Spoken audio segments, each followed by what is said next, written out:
Hello guys, si Sarknil Gaming with another session ng Bukbang Legends at nagluluto tayo ng nilagang baka. Yan yung mga ingredients natin. Pork yan. At nilagang pork pala yan. Pork nilaga na lang pala. Luto tayo ng pork nilaga. Ayan yung mga ingredients natin. Ito saging. May mais. May karne. Siyempre, palambutin muna namin. May pang sibuyas, pang gisa.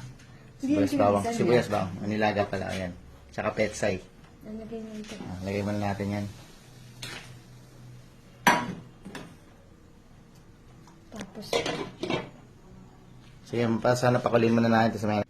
Hello guys, dahil kumukulo na, pwede natin ilagay ang ating mais. Na nahugasan ng maigi. Yan, para malambot, masarap.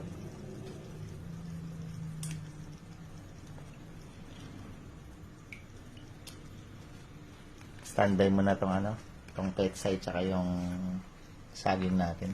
Panghuli na yan. Yan na guys, medyo malambot na rin yung mais natin. So, pwede nating ilagay ang saging. Actually, luto na pala yung mais, hindi siya lumambot.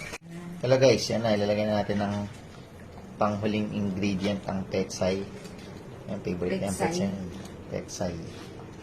pitsay. Petsay. Hello guys, luto na guys. Kain na tayo. Thank you for watching. Bye-bye.